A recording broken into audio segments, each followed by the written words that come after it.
चलो बेटा, पूरे 6 फॉर्मूले समझने के बाद अब हमारे पास ये क्वेश्चन एक्सरसाइज स्टार्ट होता है। बट जब हम ये एक्सरसाइज स्टार्ट करते हैं बेटा, तो 2 बातों का ध्यान रखते हैं। क्वेश्चन करते हुए आप 2 बातों का ध्यान रखोगे।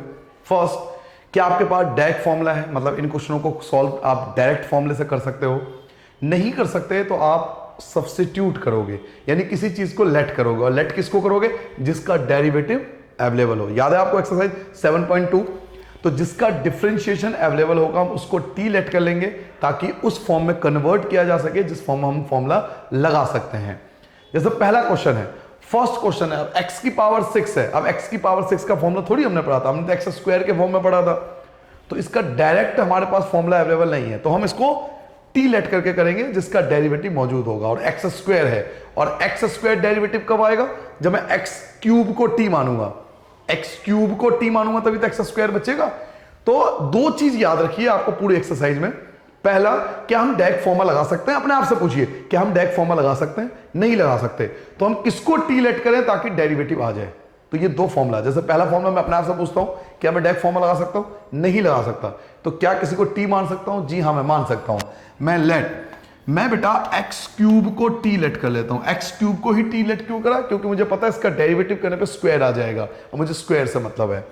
तो इसका डेरिवेटिव करूंगा तो 3x स्क्वायर, टी का हो जाएगा dt अपॉन में dx, क्रॉस मल्टीप्लाई करोगे बेटा तो dx की यहाँ dx आपका यहां जाएगा, और dt अपॉन में 3x स्क्वायर आ जाएगा। वापस आप क्वेश्चन पे पहुंचते हो, तो वापस आप वहीं पहुंच गए। आप चाहो तो i मान लो क्वेश्चन को, ज्यादा बेहतर है i लेट करके चल लो कि ये i है, i फॉर इंटीग्रेशन, तो आपको दिक्कत नहीं होगी। तो 3x स्क्वायर आप देख सकते हो, 3x स्क्वायर और 3x स्क्वायर कैंसिल हो गया, 3x square and 3x square आपका कैंसिल हो गया। 1 अपॉन में क्या बचा? x की पावर 6, और x की पावर 6 का मतलब होता है x क्यूब का स्क्वायर। ये तो आपका कैंसिल हो गया, ये तो आप कट चुका है, 3x स्क्वायर आपका कैंसिल हो चुका है। x की पावर 6, x की पावर 6 का मतलब क्या है? x क्यूब का स्क्वायर, और x क्यूब को आपने क्या माना था? x क्यूब को आपने t माना था, तो t स्क्वायर आ गया ना। तो इसे लिखेंगे t स्क्वायर, ये आ जाएगा टी स्क्वायर, और 1 का स्क्वायर 1 होता है। तो क्या मैं इसका इंटीग्रेशन डैक कर सकता हूं? याद कीजिए कि आपके पास इसका इंटीग्रेशन का डैक फॉर्मूला था, इसका मेथड आपको पता होना चाहिए। 1 अपॉन एक्स स्क्वायर प्लस ए square, 1 upon x square plus ए स्क्वायर, शायद ये फॉर्मूला नंबर 3 था, तो आप फॉर्मूला लगाओगे 1 अपॉन में ए की जगह क्या है? 1 है। ए की जगह देखो 1 अपॉन ए होता है, फॉर्मूला क्या होता है? मैं फॉर्मूला भी आपको लिख देता हूं लास्ट में। 1 अपॉन में ए tan इनवर्स x अपॉन में a प्लस सी। बेटा ये फॉर्मूला था इस वाले क्वेश्चन का। तो 1 अपॉन में a की जगह क्या है? 1 है। tan इनवर्स x अपॉन में a, x की जगह आपका t है, अपॉन में 1 प्लस का c, वैल्यू रिप्लेस कर दो बेटा। 1 अपॉन 1 कुछ नहीं होता, तो tan इनवर्स की जगह tan इनवर्स, आपने t किसको लेट किया था? तो t आपने लेट किया था x क्यूब को, तो t की जगह आप x क्यूब लिख दोगे, अपॉन में 1 लिखते नहीं है, प्लस c। तो इस प्रकार आपके पास रिक्वायर्ड आंसर आ गया tan inverse x cube plus c। तो कैसे करा क्वेश्चन को? 2 क्वेश्चन अपने आप से पूछना, आपका इंटीग्रेशन आ जाएगा। पहला क्वेश्चन अपने आप से पूछिए, क्या मैं इसका डायरेक्ट फॉर्मूला लगा सकता हूं? नहीं लगा सकता। सेकंड चीज पूछिए, क्या किसी का डेरिवेटिव अवेलेबल है? जी हां, एक्स क्यूब का डेरिवेटिव मेरे पे अवेलेबल है। तो मैंने एक्स क्यूब को टी लेट कर लिया, इसका डेरिवेटिव हो गया, अपॉन में आ गया 3x स्क्वायर आपका कैंसिल हो गया। 1 अपॉन में, अब x की पावर 6 था, x की पावर 6 का मतलब है क्यूब का स्क्वायर, क्यूब को आपने t माना था, तो t स्क्वायर, और 1 का स्क्वायर होता है। तो इसका फॉर्मूला क्या था? इसका फॉर्मूला आपके पास ये था, 1 अपॉन में a tan inverse x upon a। 1 upon a की जगह क्या है? 1 है, तो ये आ गया tan इनवर्स x अपॉन में a। t हमने किसको लेट किया था? x क्यूब को, तो ये आंसर आ गया, कंप्लीट हो गया। इस प्रकार हमने फर्स्ट क्वेश्चन को सॉल्व कर लिया। नाउ क्वेश्चन नंबर 2 पर आते हैं बेटा। देखिए क्वेश्चन नंबर 2 स्टार्ट करते हैं। आपको इंटीग्रेट करना है 1 upon under root 1 plus 4x square dx।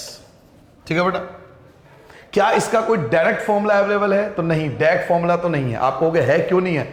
1 का स्क्वायर 1 होता है, एंड 4x की जगह आप लिख सकते हो 2x का स्क्वायर, बिल्कुल लिख सकते हैं, बट वो x स्क्वायर था, 2x स्क्वायर नहीं था। इस बात को समझो, दोनों में डिफरेंस है। तो हम या तो यहां से 4 कॉमन, इसको 2 मेथड से कर सकते हो। या तो पहले यहां 4 कॉमन ले लो, 4 यहां से कॉमन ले लो, एक्स स्क्वायर अकेला बचेगा, फिर आप फॉर्मूला लगा सकते हो। या फिर मैं आपको एडवाइस दूंगा कि क्या ये किसका डेरिवेटिव आपके पास वन कब आ सकता है, अगर हम 2x को t लेट कर लें, लेट 2x को t लेट कर लें। अब आप कहोगे कि 2x को ही t लेट क्यों किया, तो क्योंकि मैं जानता हूं 4x स्क्वायर है, और 4x स्क्वायर किसका स्क्वायर होता है, 2x का स्क्वायर होता है। 4x स्क्वायर लिखा हुआ है ना, 4x स्क्वायर, 4x स्क्वायर क्या होता है, 2x का स्क्वायर होता है, तो इसको मैं t लेट कर लूंगा ताकि t स्क्वायर बन जाए, t स्क्वायर बन जाए। समझ में आ गया, 4x स्क्वायर है, 4x स्क्वायर किसका स्क्वायर होता है, तो ये 2x का स्क्वायर होता है, तो मैंने 2x को t लेट कर लिया ताकि t square, 1 square plus t square formula लगा देंगे। नाउ 2x का डेरिवेटिव बेटा 2 होगा, t का डेरिवेटिव dt अपॉन में dx। अब आप क्रॉस मल्टीप्लाई करोगे तो dx इक्वल टू क्या बनेगा, तो dt अपॉन में 2 बचेगा, और 2 से 1 कैंसिल नहीं होगा, तो 1/2 आपको बाहर लिखना पड़ेगा। I इक्वल टू 1/2 आप बाहर लिख दो, क्योंकि 2 ये कैंसिल नहीं हुआ। 1 में अंडर रूट, 1 का मतलब 1 स्क्वायर, 1 मीन्स 1 स्क्वायर, और 4x स्क्वायर का मतलब क्या है, 2x स्क्वायर, इसको आपने t माना था तो t स्क्वायर बन जाएगा, तो यहां आप लिख सकते हो t स्क्वायर dt। क्या आपके पास इसका फॉर्मूला अवेलेबल है, अगर आपको फॉर्मूला याद है, under root x square plus ए square, under root x square plus ए स्क्वायर, शायद ये फॉर्मूला नंबर आपका 6 था, एक बार चेक कर लेना। और इसका फॉर्मूला क्या था, इसका फॉर्मूला था बेटा log modulus x plus under root x square plus ए स्क्वायर और प्लस का सी, ये इसका फॉर्मूला था।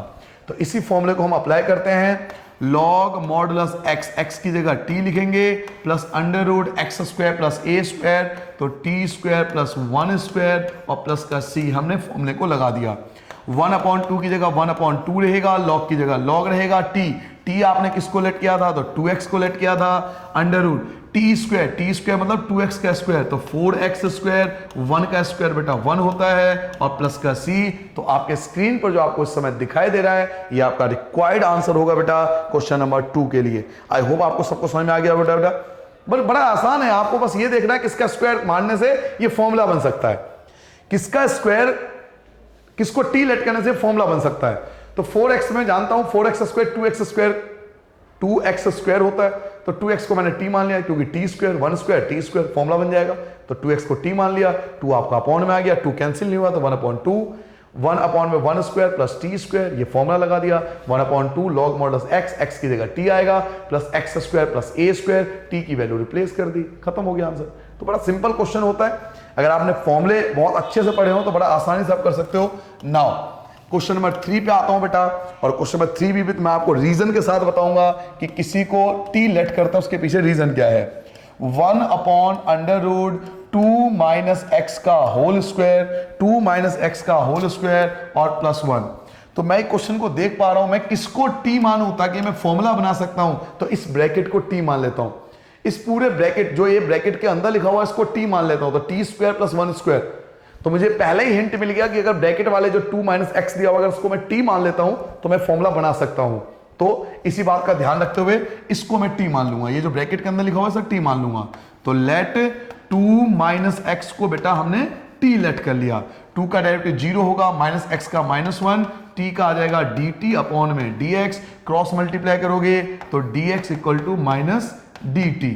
वापस क्वेश्चन पे आते हैं बेटा, i इक्वल टू, नाउ अब देखिए यहां तो केवल माइनस बचा तो माइनस लिख देंगे, माइनस आप यहां लिख दो, वहीं कहीं भी लिख दो, 1 अपॉन में, ये माइनस बच गया ना बेटा माइनस, तो माइनस लिख दिया, 1 अपॉन में। अब अपॉन के वाले किसी को ध्यान से देखो क्या लिखा हुआ है, ब्रैकेट का स्क्वायर, इसको आपने टी लेट किया था, इस ब्रैकेट को टी लेट किया था, तो हम क्या लिख सकते हैं, टी स्क्वायर लिख सकते हैं, और 1 को क्या लिख सकते हैं, 1 स्क्वायर। क्या मुझे इसके पास फॉर्मूला पता है, तो under root x square plus ए square, under root x square plus ए स्क्वायर, ये फॉर्मूला नंबर 6 था, आप जाके चेक कर लेना फॉर्मूला नंबर 6। तो फॉर्मूला नंबर 6 क्या कहता है, फॉर्मूला नंबर आपको 6 कहता है log modulus x plus under root x square plus ए स्क्वायर और प्लस का सी। तो हम इस फॉर्मूले को लगाएंगे बेटा, तो चलिए इस फॉर्मूले को लगाते हैं, minus log modulus x, x नहीं लिखेंगे टी लिखेंगे क्योंकि टी के फॉर्म में, under root t square plus 1 का स्क्वायर और प्लस का सी। अब वैल्यू रिप्लेस कर दो, तो माइनस का लॉग टी किसको माना था, टी आपने माना था बेटा 2 माइनस एक्स को, तो टी की जगह क्या लिखोगे, 2 माइनस एक्स लिखोगे, प्लस अंडर रूट t हमने किसको लेट किया था, 2 माइनस एक्स को लेट किया था, स्क्वायर 1 का स्क्वायर 1 होता है और प्लस का c। तो इस प्रकार से आपने इसका आंसर निकाल दिया। या तो आप यहीं पे छोड़ दो, वैसे तो मैं कहूंगा यहीं पे छोड़ दो, ज्यादा बेहतर है, लेकिन मैं आपको पहले भी समझाया था, देखो माइनस है, यहाँ पे माइनस है। कई बार टीचर ऐसा भी करते हैं और भी कर सकते हो, ये जो माइनस होता है ना पावर बन जाता है तो इनवर्स बन जाएगा। तो हम इसको लिख सकते हैं log modulus 2 minus x plus under root 2 minus x का होल स्क्वायर प्लस 1 और प्लस c। अब ये जो माइनस है ये आपका पावर बन गया, और हम जानते हैं जब किसी की पावर माइनस होती है तो ये चीज अपॉन में आ जाती है। तो इसको मैं लिख सकता हूं लॉग मॉडुलस 1 अपॉन में 2 minus x plus under root 2 minus x का होल स्क्वायर प्लस 1 प्लस का c। तो आप चाहो तो यहां भी आंसर छोड़ सकते हो कि माइनस को छोड़ दो, कुछ मत करो, बाकी माइनस जो होती है वो पावर लग जाती है, माइनस पावर लग गया, और हम जानते हैं जब किसी की पावर माइनस होती है तो ये रेसिप्रोकल हो जाता है, तो ये चीज अपॉन में आ जाएगा। तो दोनों ही वैलिड आंसर है, दोनों ही सही आंसर अपने आप में। पूरा सॉल्व करना तो पूरा सॉल्व कर लेना, यहां पर छोड़ना तो यहां पर छोड़ देना, ठीक है बेटा। बेसिकली हमें इन क्वेश्चनों में ये देखना होता है किसको टी लेट करें ताकि फॉर्मूला बन जाए। अब इस क्वेश्चन में क्लियरली इंडिकेट है कि अगर मैं इसको टी मान लूं तो ये फॉर्मूला बन जाएगा टी स्क्वायर प्लस 1 स्क्वायर। इसको टी मानने से फॉर्मूला बन जाएगा ना टी स्क्वायर प्लस 1 स्क्वायर, तो इसलिए हमने इसको टी मान लिया। बाकी फ्लो में चलते रहो, आंसर आपका आ जाएगा। तो चलिए क्वेश्चन नंबर 3 सॉल्व हो गया। अब क्वेश्चन नंबर 4 पे आता हूं बेटा। क्वेश्चन नंबर 4 देखिए इसी प्रकार से सॉल्व होगा, बिल्कुल सेम पैटर्न आपको फॉलो करना है, आपका आंसर एक बार में आएगा।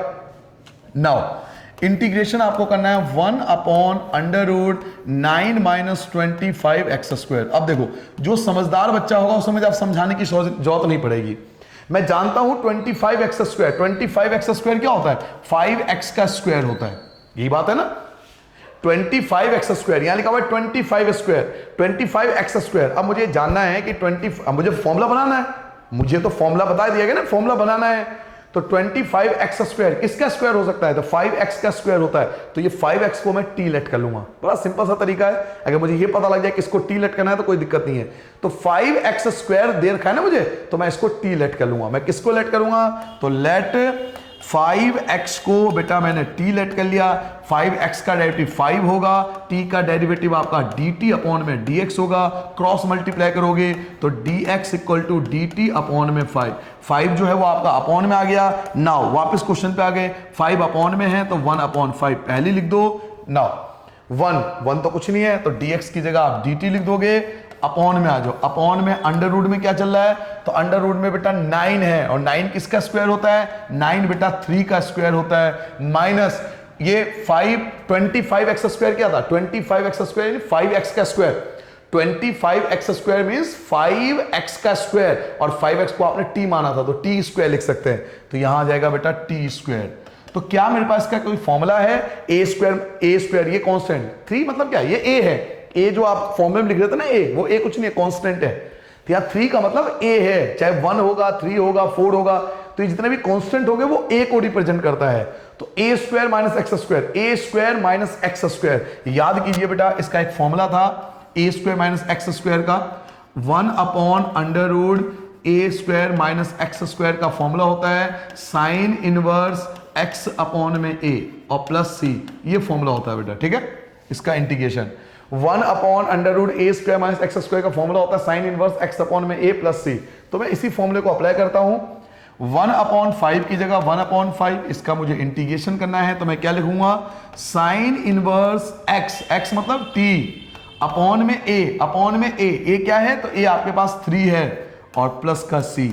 नाउ अब आप वैल्यू प्लेस कर सकते हो, 1 अपॉन में 5 साइन इनवर्स, हमने t किसको लेट किया था, t हमने लेट किया था 5x को, अपॉन में 3 प्लस का c। तो देखिए कितना सिंपल और सरल तरीके से आप किसी भी क्वेश्चन का आंसर बहुत आसानी से फाइंड कर सकते हो। बस एक ही चीज पता होना चाहिए कि किसका स्क्वायर t दे रखा है, मुझे किसको t लेट करना है, इतनी बात पता लग गई तो इस टाइप के क्वेश्चन तो बहुत इजीली तरीके से सॉल्व हो सकते हैं। नाउ अगर आपने 4th नोट कर लिया हो तो क्वेश्चन नंबर 5, 4th नोट कर लिया बेटा, 4th नोट कर लिया सभी ने, नोट कर लिया, आगे बढ़ जाओ बेटा। चलिए क्वेश्चन नंबर 5 पे आता हूं बेटा। क्वेश्चन नंबर 5 देखिए, क्वेश्चन नंबर 5 क्या है, क्वेश्चन नंबर 5 आपको इंटीग्रेट करना है 3x अपॉन में 1 प्लस 2x की पावर 4, 2x की पावर 4। अब देखिए अब ये क्वेश्चन है, बच्चा कंफ्यूज, अच्छे बच्चे कंफ्यूज जाते हैं भाई इसमें t किसको लेट करें। एक बात तो 2 किसका स्क्वायर होता है, अंडर रूट का, 2 किसका स्क्वायर होता है? अंडर रूट का, और x की पावर 4 x स्क्वायर का। तो आप ध्यान से देखो, इसका स्क्वायर आपको गिवन है। बस यही तो हमें ढूंढना है। जिसने इस बात को समझ ली उसको दिक्कत है ही नहीं क्वेश्चन में। 2 आपको इसको तो स्क्वायर में कन्वर्ट करना है ना। 2 किसका स्क्वायर होता है? तो अंडर रूट का स्क्वायर होता है, और x की पावर 4 है, x की पावर 4 का मतलब स्क्वायर का स्क्वायर। तो ये जो आपको ब्रैकेट में दिखाई दे रहा है, ये मेरे लिए t है, इसको मैं t लेट करूंगा, अंडर रूट x स्क्वायर को t लेट करूंगा, तो ये फॉर्मूला बन जाएगा आगे जाके। ठीक है बेटा, तो ये बात ध्यान में रखते हुए चलिए t लेट कर लेते हैं। तो late under root 2x square को बेटा हमने t लेट कर लिया। इसका डेरिवेटिव करोगे तो 2 आपका आगे आ जाएगा, 2 अंडर रूट 2x और dt अपॉन में dx। नाउ क्रॉस मल्टीप्लाई कीजिए तो dx आपका यहां आ जाएगा, dx equal to dt upon में आ जाएगा 2 अंडर रूट 2x। अब वापस क्वेश्चन पे एक बार जाते हैं, देखते हैं क्या क्या कैंसिल हो रहा है। तो आप देखिए, x से x कैंसिल हो गया, ये x न्यूमरेटर है, ये डेनोमिनेटर है, तो x और x ये दोनों कैंसिल हो गए। न्यूमरेटर का x एंड डेनोमिनेटर का x, ये दोनों x कैंसिल हो गए। बचा क्या? 3 बचा। ऊपर तो आपका 3 बचा, और अपॉन में क्या बचा? तो 2 अंडर रूट 2 बचा। क्या मेरी बात समझ में आ गया बेटा? 3 ये वाला, 3 आपका ये वाला बच गया, और 2 अंडर रूट 2 बच गया। साथ में dx की जगह अब dt यूज होगा, अपॉन में 1 क्या होता है? तो 1 तो 1 का स्क्वायर होता है, और 2x की पावर 4 किसका स्क्वायर था? ये स्क्वायर था अंडर रूट 2x स्क्वायर का, जिसको हमने t माना था, तो t स्क्वायर। तो यहां लिख देंगे बेटा t स्क्वायर। तो क्या है, किसी का फॉर्मूला होता है? जी हां, ये फिर से फॉर्मूला नंबर 3 यूज हो गया, tan इनवर्स वाला फॉर्मूला नंबर 3 आ गया। तो मैं इसका फॉर्मूला जानता हूं कि इसका फॉर्मूला क्या था, जब हमने इंटीग्रेशन किया था dx अपॉन में a square plus x square का, तो फॉर्मूला था 1 अपॉन में a tan inverse x upon में a प्लस का c। बस ये फॉर्मूला मुझे पता है, इस फॉर्मूले को मैं अप्लाई कर देता हूं। तो ये एज इट इज रहेगा बेटा 3 अपॉन में 2 अंडर रूट 2। अब फॉर्मूला क्या है? ये तो एज इट इज है, ये जैसा है वैसा लिख दिया। फॉर्मूला क्या है? 1 अपॉन a, 1 अपॉन a क्या है? तो 1 है, और tan इनवर्स x अपॉन में a, x क्या है? तो t अपॉन में a क्या है? तो 1 और प्लस का c। अब आपको वैल्यू लिखना है, 3 अपॉन में 2 अंडर रूट 2 आपका एज इट इज रहेगा, tan इनवर्स की जगह tan इनवर्स भी रहेगा। t किसको लेट किया था आपने? t आपने अंडर रूट 2x स्क्वायर को लेट किया था, तो अंडर रूट 2x स्क्वायर को आपने t लेट किया था प्लस c। तो इस प्रकार से आपने क्वेश्चन नंबर 5, जो कि बहुत अच्छा क्वेश्चन था, इसमें बस बेटा एक ही बात का ध्यान रखना पड़ता है कि हम t किसको लेट करें। अगर एक बार ये ज्ञात हो जाए कि t हमें किसको लेट करना है, तो मुझे नहीं लगता कि किसी क्वेश्चन में किसी बच्चों को दिक्कत होती है। नाउ एक बार दोबारा देखना तो दोबारा देख लो। इसमें मुझे पता लग गया ये किसका स्क्वायर है, तो ये इस चीज का स्क्वायर है, इसको मैंने t मान लिया, इसको मैंने t लेट कर लिया, 2 आगे आ जाएगा, dt अपॉन में dx, क्रॉस मल्टीप्लाई करोगे dx की वैल्यू ये आ गई, x और x कैंसिल हो गया, 2 अंडर रूट 2 बच गया, क्वेश्चन में से 3 बच गया, 1 का स्क्वायर और t स्क्वायर। फॉर्मूला ये रहा आपके सामने। तो ये तो जैसा था ये जैसा है, इसे हमने एज इट इज ऐसे लिख दिया। फॉर्मूला होता है 1 अपॉन में a क्या है? तो 1 है, tan इनवर्स x अपॉन में a, x अपॉन में a प्लस का c। तो 3 अपॉन में 2 under root 2 tan inverse, t की जगह वैल्यू और प्लस का c। तो इस प्रकार से हमने इस क्वेश्चन का भी आंसर निकाल लिया। ठीक है बेटा, जल्दी नोट करो बच्चों, क्वेश्चन नंबर 6 स्टार्ट करेंगे।